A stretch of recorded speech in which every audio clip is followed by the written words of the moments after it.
Hello, everyone, and welcome to this AIM webinar series special presentation introducing you to ISO IEC 8506 AIDC application in industrial construction. Before we get started, there are a few housekeeping notes I'm going to be going over. First, it's a policy of AIM to conduct its operations in strict compliance with the antitrust laws. No AIM activity shall create even the appearance of a violation of the letter or spirit of the antitrust laws. Next is the AIM collaboration and work product policy, which states that committee meetings or webinars like today are held for the primary purpose of advancements in our industry, which necessarily involves development of work product intended solely for the public domain. AIM's developed this policy for the protection of its members who engage in this important collaborative effort. Some additional housekeeping notes. Today's webinar is being recorded.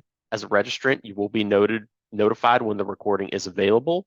We'll also have a brief Q&A at the conclusion of the presentation. And to take part in this, please submit questions via the Q&A option at the bottom of your application screen.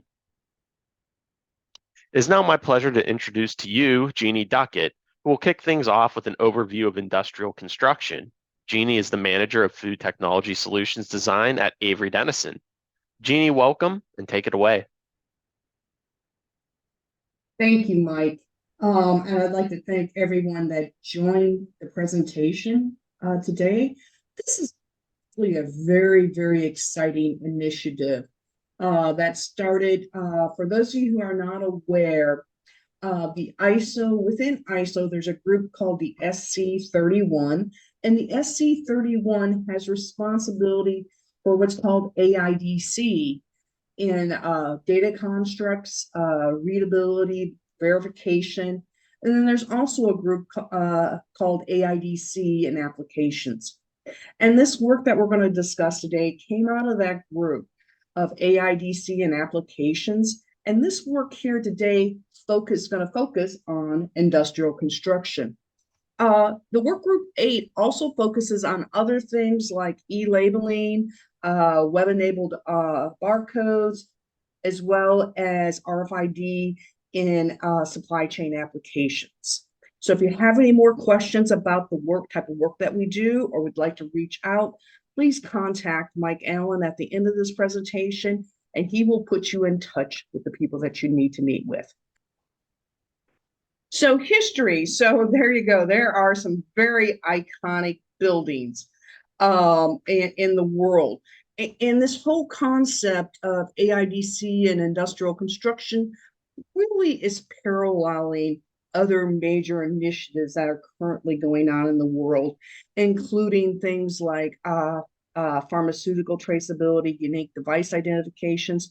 So this is the work in industrial construction. You see there that the market size of industrial construction in Europe and the United States is going to exceed 130 billion. That's the modular work. So that's where you're talking about building a component and then bringing it together and assembling it on site. AIDC and industrial construction can also apply to other areas of construction. And construction is a very major contribution to the United States economy. In 2022, there was over 750,000 employers with almost 8 million employees and $2 trillion worth of activity driving this whole idea of construction in the United States. And then as we talked about, and you see there on the screen, obviously construction is a very global focused. So that's kind of what the goal behind this is can I identify from the beginning of construction through assembly for maintenance reason, safety reasons, or even a correct supply chain utilization reasons, can I identify components going into modular construction and then trace it throughout the supply chain? So core issues, building houses and assembling. I'm going to allow my colleague and very knowledgeable individual, Wang speak a little bit on this slide. I've known Wang Li now for several years, and he has a very strong depth of knowledge in AIDC as it relates here to industrial construction, but also as it relates to other areas of supply chain, such as medical, food, etc. And so we're going to talk about some of the core issues in building these modular constructions. Mr. Wang, would you like to speak? I will try to provide some assistance on this slide, which, as everyone knows, that's we are talking about the logistic and supply chain. But for this is a new tendency in the construction industry because the construction industry is very different other than the manufacturing or fast fast food industry because it was a very traditional industry. But here about the construction in industrial construction, the progress is a little bit like the traditional construction, which we call it, all experts from the industry call it building houses as a car as assembling cars. Is put separate into three stages. The first one is about the design stage. All the buildings or the infrastructure was designed with the BIM, software platforms, and the engineers and the designers know what kind of things they need to manufacture in the factories, or what kind of things they need to buy from the market. And then the next stage is to prefabricate the components in the plants or factories, just like we produce some product. And the third part is we transport and to store that in the warehouse or storage or stockyard, and then to contract or assemble it at the construction site.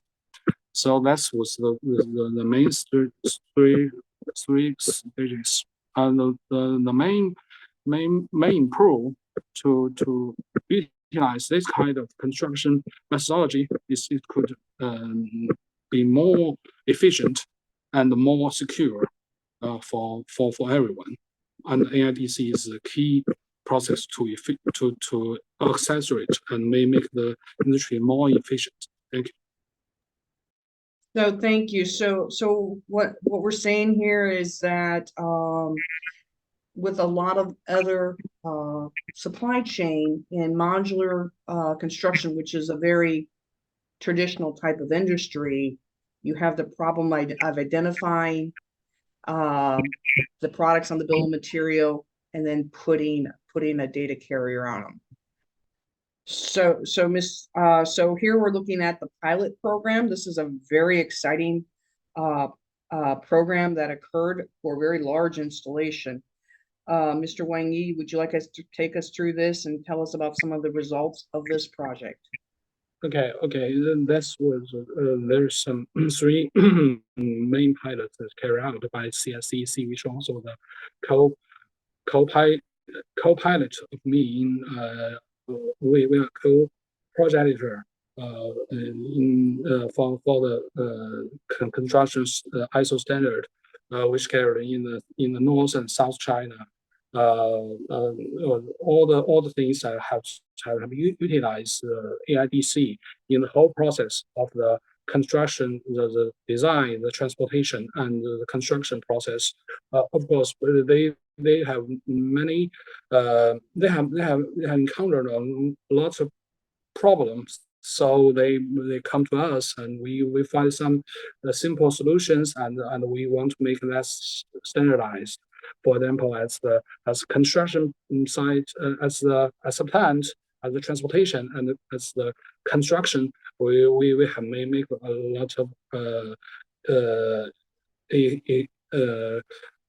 some tests and make some and got some data from all the process, and the three pilots have made a success construction during during the 2 or 3 years.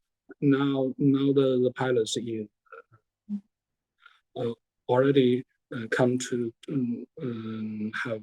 has distributed to the users of the construction. Yeah, thank you. So what you see is that during the making of the components, initial manufacturing of the modular components, a combination tag using RFID and 2D barcodes was used to globally uniquely identify that component. And then that component was traced when it arrived at the construction site, when it was used in the product, and it's down to its precise location. So if you needed to know that where this particular window went, you could identify the location of that window or door. Here's some additional application scenarios that have actually gone through some piloting. And Mr. Wang Yi, you want to talk us through what the coding and identification schemes were and RFID solutions?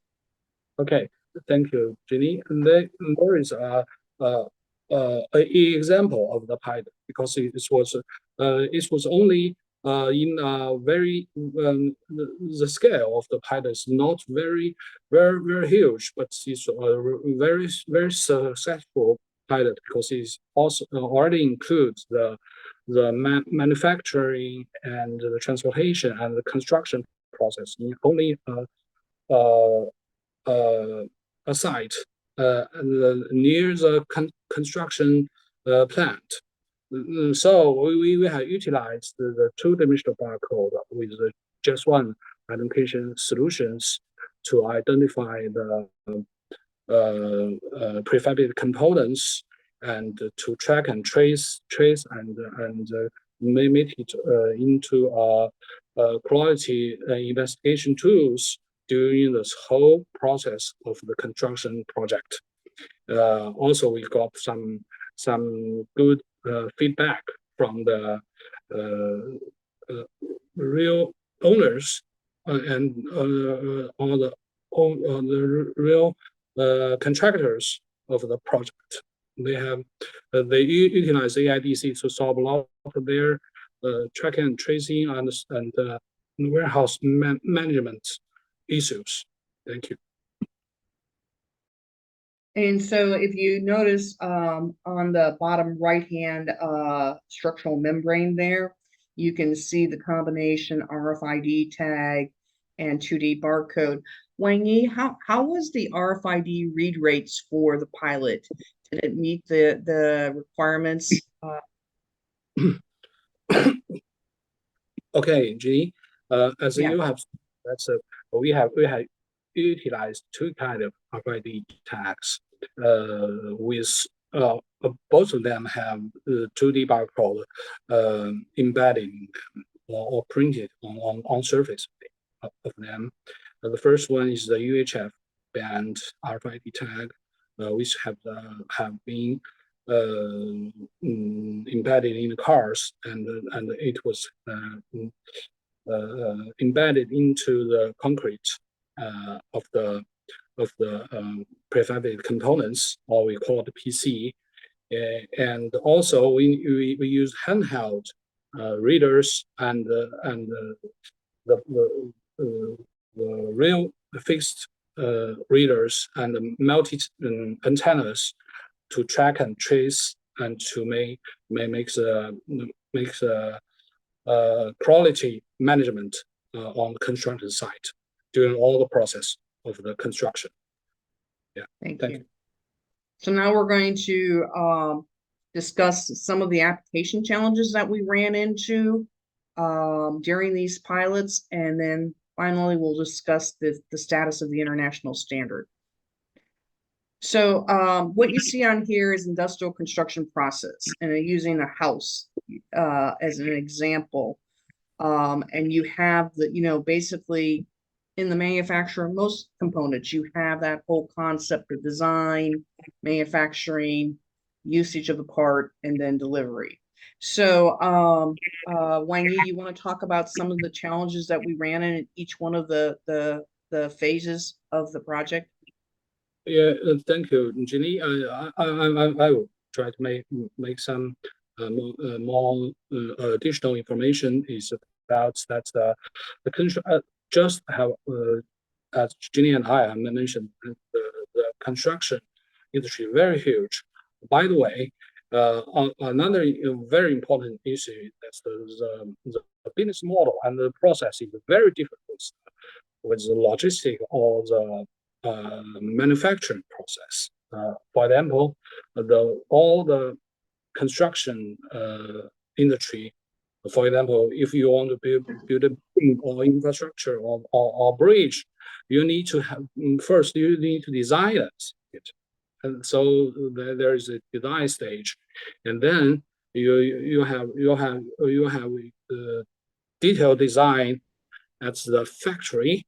So you need to all the manufacturer of the girders or the walls or columns or decoration system contractors know what they need to produce or purchase from the plant or from the market. So there's the process of the construction production, and then there's some kind of models will be built assembly at the factory or at the storage yard of the plants. So they could transport it or transfer as a whole. And the next stage is the transportation. It will, for example, there's some plant, they have their product sold in several province of China or different part of the over the world. So they need to put tag on that to track and trace that during the whole transportation or logistic process. And then at the construction site, we need to utilize the two-dimensional barcode as or the RFID as a tool to track and tracing the storage and the construction process. Well, they also need the information to tell them what kind of this thing is, how big, and what's weight of that. So they need to know what kind of machine could manage to handle this kind of things.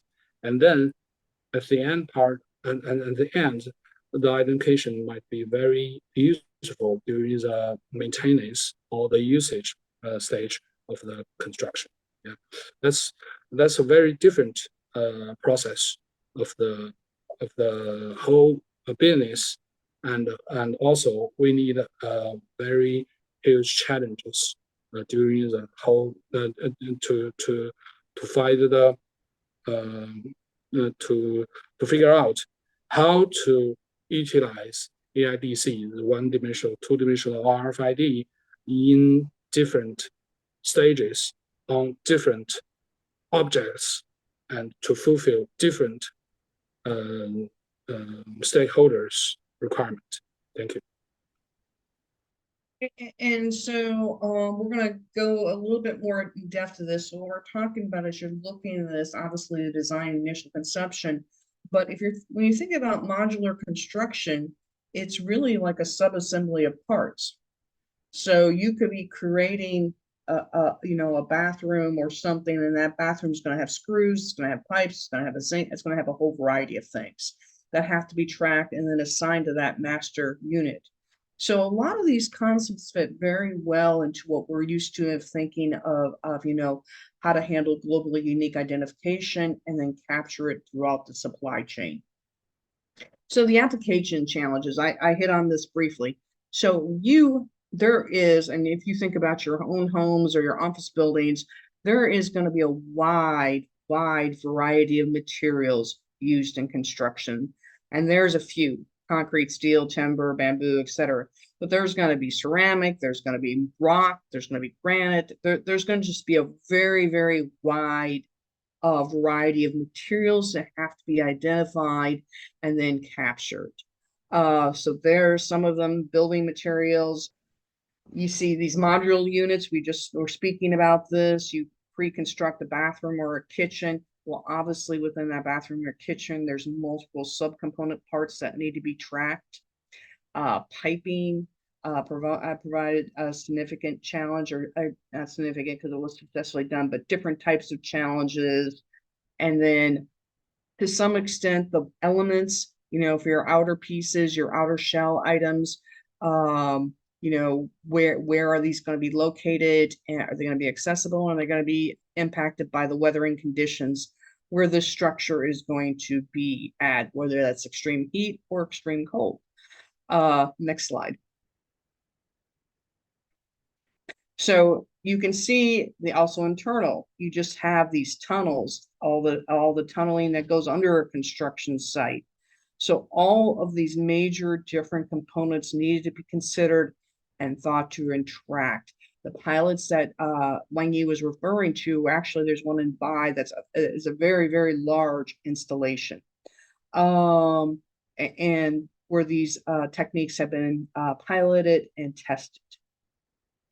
So the application challenges. So this is really a key slide. So we're going to spend a minute on this slide. So with every project that you do, you need to be able to identify your stakeholders. And so for construction, it's owner, designer, obviously the designer, industrial general contractor, the system contractors, all the people that made the parts, workers, government regulations, maintainers, and then you're trying to do this in a very quick amount of time.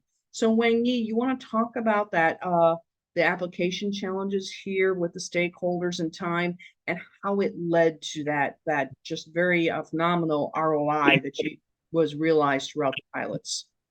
Oh, okay. Thank you, Jeanne. I will provide some additional information on that, because we have negotiate and cooperate with the guys from the industry, construction industry a lot. As for the stakeholders,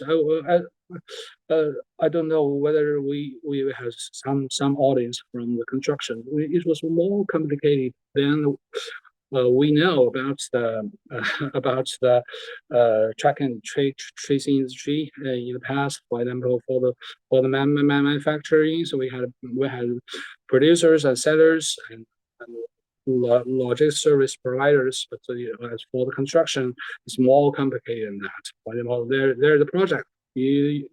That role called owners. They provide the money. Also, some very high, some regulation organization or authorities. So we're very interested in the supervision on the progress or the security about the buildings. Also, they have some business process players. For example, the general contractors or system contractors, or some contractees, or for the small contractor companies. The whole project will separate into many different contract. For example, the structure and the decoration system, or the outer envelope system. There will be 3 system contractors, and then this will that part might be separated again into several contractors. Also, we have many peoples involved in the process. For example, the workers, the engineers, the designers, or some users, or some owners of the building or infrastructure. So we have a lot of stakeholders. They have different kind of information system understanding level, and they have different ways to think about the need to track and tracing, and different requirement for the project and for the AIDC technology. Also, we meet the challenge of the limited time and location resources. As everyone knows, that if you build a downtown building, there is not a very large. There is no such a very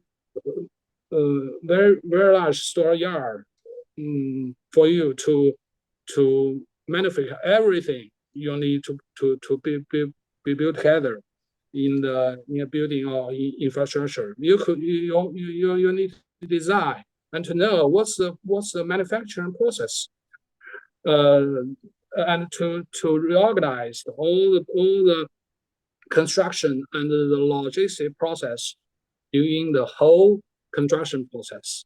Also, according to some industrial study, the ROI is very attractive, because according to their study, the over 15% of project budget was wasted in vain on the material handling items. It's also fulfills the experience we got in China. All the pilots. There's so many there's so many time waste to waiting for something to come to the construction site, because they don't know what's the process of the construction and what's the transportation process. So they only need to squeeze time for between their partners. So there's a lot of waste over there. I believe that's the AIDC might be a fundamental technologies to how to say that, to make the logistic and the supply chain of construction more crystal clear for everyone. Thank you. So yeah, so I thought that when I was reviewing with Mr. Wang Yi and his colleagues the results from the pilot, what really stood out to me, and Mr. Wang Yi pointed out, was that 50% of the budget was wasted on material mishandling. 50%. And that didn't even account for, if you knew that, these doors were coming here today, you would have carpenters on hand. That didn't account for improved efficiency or having accurate location of components during the pilot. So there's a lot of room, I think, in this industry to see improvement in this space. So basically, and back to the ISO group. So basically, what was determined is there wasn't really a good ISO standard talking about this construction and AIDC and industrial construction. So a project proposal was written and accepted by the ISO community, and now this international standard draft has been underway to fill this need, to develop a standard to guide people about how to identify parts, what do you need to do, and what are some good locations for capturing. Which moves us into the ISO standard, the 8506. And I'll let Mr. Wang Yi, who is actually the person that submitted the original work request and has been leading, he's what's known as the project editor. He's been leading with a group of people the efforts on developing this international standard. Mr. Wang Yi. Yeah. Actually, thank you, Jeanne. I will provide more background information about the ISO standard, because we have started that about till now. So more than 4 years because it started. Actually, the project has started with another project that's carried out by CSCEC, my colleague Zheng Tao. He also attended this meeting as audience. Also, we make a application together on the 15th ISO GS1 31 plenary held in Qingdao, China. and we got the permission from the work group 8 to establish construction AIDC application industrial construction ad hoc work group to draft the application documents and to draw the requirements from the industry and from the construction industry at that year. And since that, So anyway, the application standard where we identify the numbering and identification systems. And then we'll talk more about the metadata and the design guidelines. So the first part that we were focusing on was the application standard section with number and identification. Anything you would like to add, Mr. Wang? So the 8506, there is a screenshot of the front cover of the standard, the draft international standard. That's what DIS stands for. And some of the timeline in development of the standard. The draft international standard is approaching the final phases now, and it was registered and going through that process in June of this year. This kind of gives you an idea of what's in it. So the first thing it covered was the fundamental problem of identifying, globally uniquely identifying parts and using and promoting that to dual purpose 2D and RFID tag. It also spoke a lot about granularity and how granularity that you needed to get down into. Think once again about that modular kitchen or bathroom and all the components, the wiring, the pipes, etc., that went into making that. And then it goes through an variety of examples in the appendixes, which have been agreed by the groups. So a group like this will have multiple countries that participate: Germany, Australia, South Africa, United States, France are some of the countries that are participating. So, Mr. Wang, you want to go through what this diagram and why this diagram helped with that whole concept of granularity of identification? Okay, thank you, Jeanne. I will try to. That was a diagram to show that's what's the whole on the logistic on the item management point of view. What's the whole process of the construction have happened? That's what was only a diagram to show the big stage process of course, because as if you take a deep look at the real manufacturing and the logistics and construction process in a real building or real construction project or some infrastructure for them buildings, there are hundreds of thousands of items and hundreds of systems you need to think about, and you need to figure out how to identify that. But what we believe that we could do that step by step, or we have a blueprint to identify that, to figure out that. But we need to got a whole point of view from our viewpoints to know what's the kind of things are.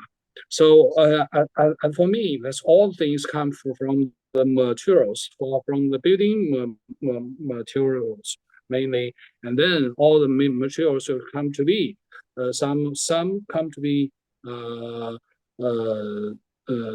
prefabricated components, some come to be some walls or windows or some girders or some kind of pipes, and then all things can be begin to assemble into, for example, assembling pipes, assembling into modules, and assembled into some kitchens or some toilet, and then all the things together with prefabricated components or other building materials, they will transferred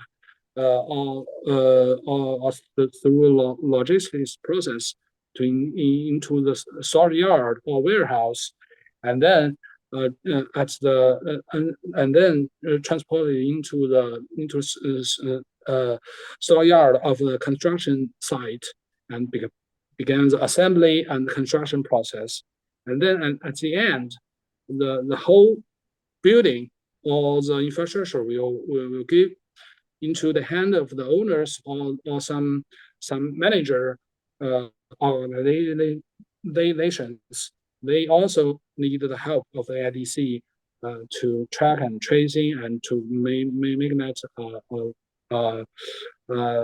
quality management tool to go to know their building or their project.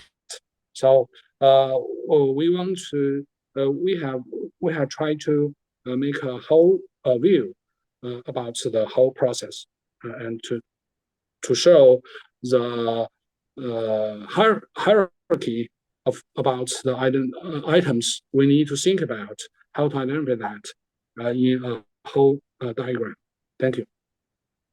And that really kind of close out why the concern for an international standard, draft international standard.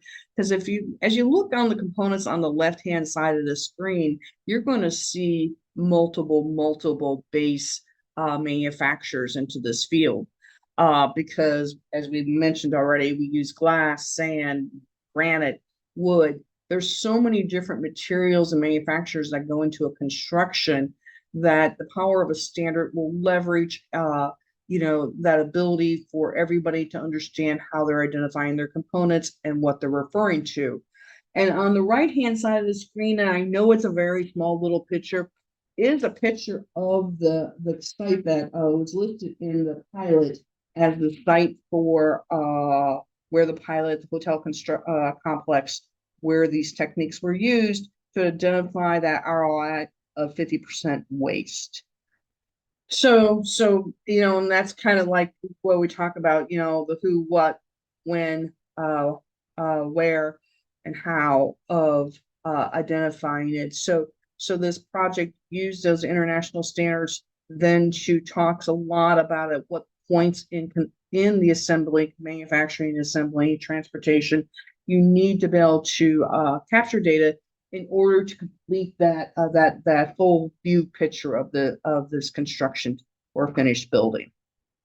So with any good project or any good pilot, you always identify what's next, what's the future work going to look like. And in this case, this one, it kind of really addressed the identification issue, the hybrid identification. Mr. Wang Yi, you want to discuss any or add any comments about how all the components were identified and go through a little bit what technology was used for RFID? Yeah, I would try my best because I got the background information from my college in CSCEC a lot. And also they have made a lot of experience about a lot of tests on the application of that, but of course we are still making a lot of tests on that now. But we want to say that's a really education challenges we are facing because we and for the first thing is we could say that we have 3 or 4 main categories of the items we need to think about first. For example, the prefabricated components that will assembly the structural part for the buildings or the infrastructures. For example, this is a wall or column. That will be the most important part for the building or the infrastructures. They need to find ways, or they need guides to tell them what kind of identification they could use, and how to use two-dimensional barcode, and how to use RFID UHF band, or use some hybrid tags to identify what kind of things or what they should utilize 1 or 2 tags to attach to, or just hang on this kind of stuff. And what's the thing? So they need to written inside the two-dimensional barcode or RFID, and what's the human readable characters they need to put on the tag, and what's kind of applications, all the kind of tests, all the materials they need to think about to envelope the tags. So that we need to make some suggestions or recommendations, or find some best practice on that issue, and to standardize that for the stakeholders in the construction. Thank you. So you the first challenge is that you have that globally unique identification that's understandable by multiple people within the supply chain. And as mentioned, the Draft International Standard goes through a couple of different methods of how to globally uniquely identify product. The next thing you need is test standards. There was a couple of questions in the chat, and I'm sure there's a lot of people with this very wide diversity of product that we've been discussing about, with wire, which has a high metal content, to non-conductive material, black pipe, all these different substrates. What do these test standards look like? And that's also very important to be considered, what your RF test standards are, as well as your print quality test standards. And this is going to be a future challenge that's going to address the physical, electrical, magnetic applications, and then that print quality. Mr. Wang Yi, was there anything you wanted to add? Yeah, I also have some additional information could share about that, because everyone knows that's on the photo. There's that's a TIPP test environment. But as for if you are coming to talk about walls and columns, you cannot. It will go very expensive to build such a huge room to do the test in the laboratory. So we want to find ways to make some practical test requirement for the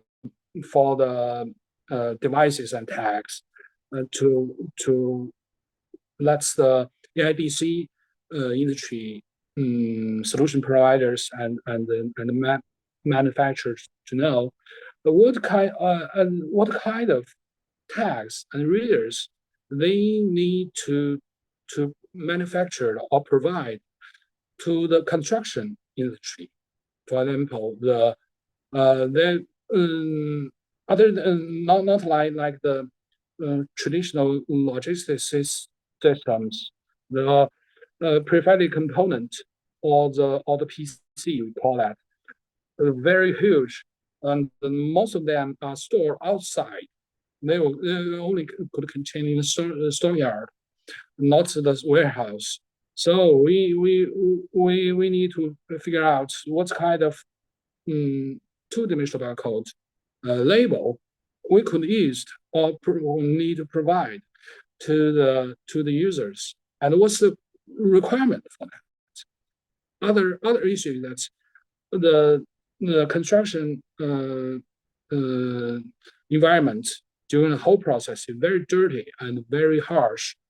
A lot of surface will be squeezed and have some kind of thing. So we'll have high pressure. Several things have put together. So we need to think about what the physical, and it also, as the construction environment, the electromagnetic environment is very bad. Lots of continent are our pilot. So what's our advice for that? So we want to find ways to facilitate The first is for the manufacture of AIDC industries, for them to provide more suitable product to the construction industry. On the other hand, we also need test standard for the construction sector, different roles in that tell them they could find a standard way to choose the technical product from the market or from different manufacturer or solution providers. Thank you. So metadata standards. So the next thing is we talked about the importance of uniquely identifying a product and then capturing that identifier, whether you're using an RF method to capture one-to-many, or you're using an optical code to capture one-to-one. So now that you've been able to identify and capture those codes, the idea of having a common language for the metadata surrounding that product will greatly enable the ability to share information. And this is simply, things that you would think about as it lists the real and physical objects, descriptions, maybe an image of the product, but just standardizing on that metadata as you describe that product to create that universal understanding. Mr. Wang Yi, did you want to add anything? Oh, I believe that's Jeanne totally have what's have said what I want to say, but I only have some industrial from Beam. I would like to provide some information from the Beam system. As everyone knows that we also have the Beam system, because we have they also make some standard on the data, but their data is mainly come from the design stage. As for the construction, logistics, and the manufacturing process, they don't have the actual standard to standardize what's the metadata. And just as Jeanne said, yes, we need to provide on our point of view and on our background to provide more detailed data sheet or metadata standard to tell the information system providers in the construction process what kind of data they need to record and to share, to store, or to keep till the end of the building. I believe that's what's very crucial for the life cycle. Not very important for the life cycle of the building, also very important or the fundamental thing for example, the smart city or the smart construction sectors. Yeah, thank you. And then, so now that you have that, how do you do that sharing information? And so there will be work done around information services standards to be able to create that lightweight framework to be able to share that agreed upon metadata that we talked about. Oh, there's a good another good picture of that. The international pilots in Cambodia, in Egypt, that are leveraging these concepts of globally unique identification and data capture to drive efficiencies and ROI, as Mr. Wang Yi discussed about up to 50%. Mr. Wang Yi, did you want to add anything on these pilots?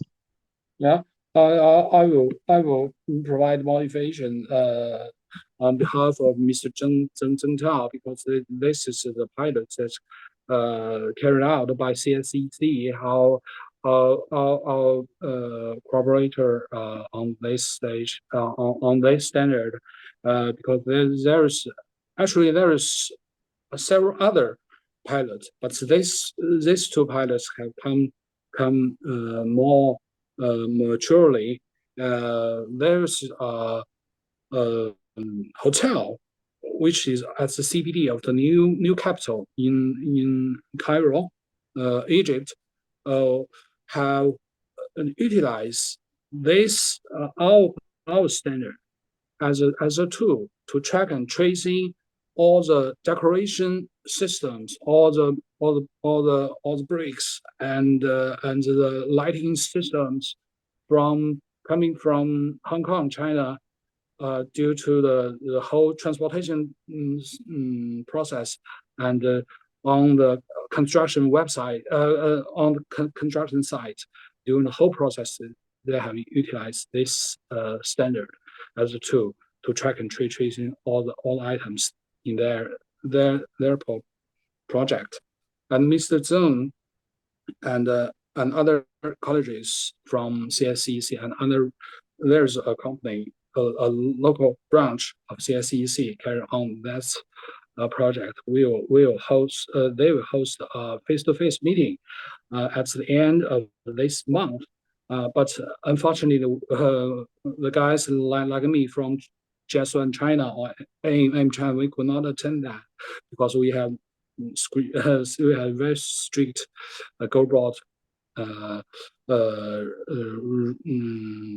application request, so we could not go there. But we also joined the Webex meeting together with them to make some guides and to know the progress and to discussion about the requirement from their point of view.